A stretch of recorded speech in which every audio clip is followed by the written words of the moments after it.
Welcome. Today we're going to discuss the technique Scraping Hoof and how to relate it to other elements of the American Kenpo system.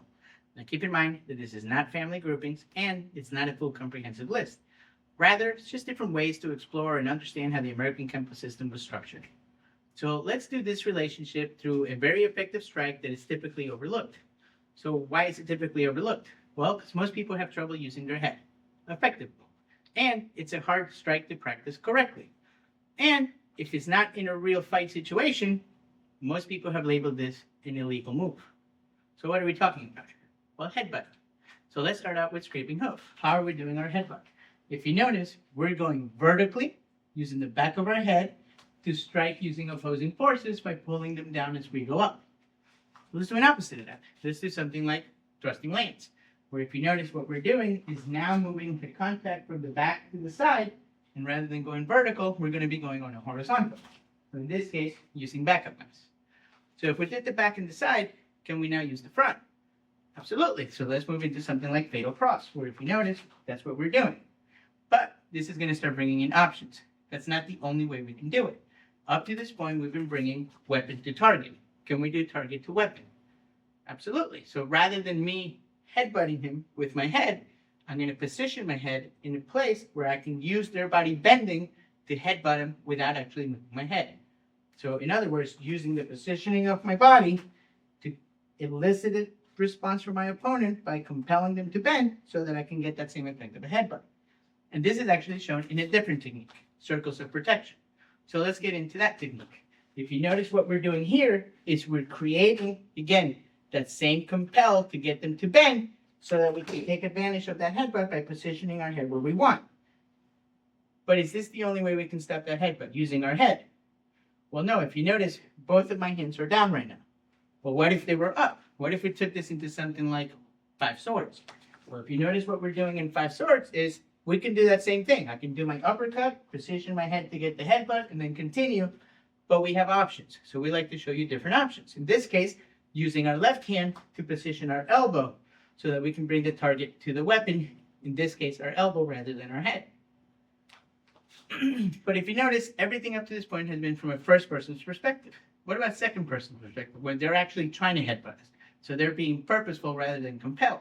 So this would bring in something like raking mace. If you notice, they're pulling us in to do a headbutt. Well, we could do what we did previously, where I just step forward, position my head to prevent it, so that I can bring the target to the weapon. Or again, we can show you a different option. In this case, using that elastic recoil to try to prevent the headbutt by putting our hand in a position where they're no longer able to use that headbutt.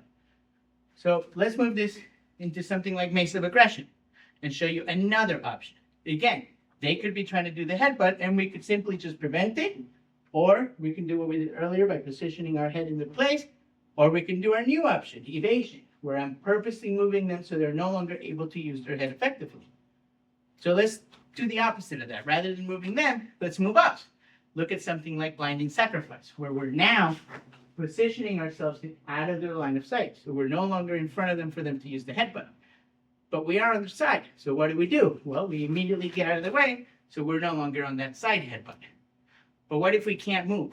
Well, again, this is going to be from a second person's perspective. Depending on how they attack us, is going to dictate what we get to do.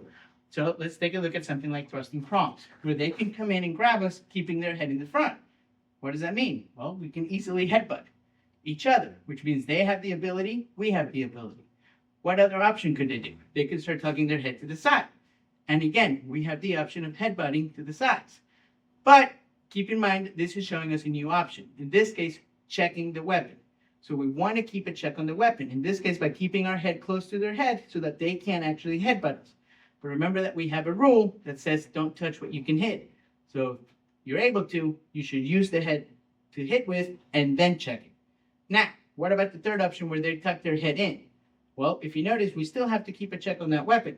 That's why it's important that when we step back, we don't gap and create the problem that they did on their first option. So rather, keeping our body and our head touching their body so that we can get to the position where we can control them before we are able to do our strikes. So there's one more thing we got to talk about before we finish the video, and that is height differences. Depending on your height in relationship to your opponent's height will dictate which options you have available to you. So how do we relate scraping hoof to other elements of the American Kenpo system? Was through the concept or the strike of headbutting. We hope this video helps you understand the American Kenpo system a little bit better. Thank you very much.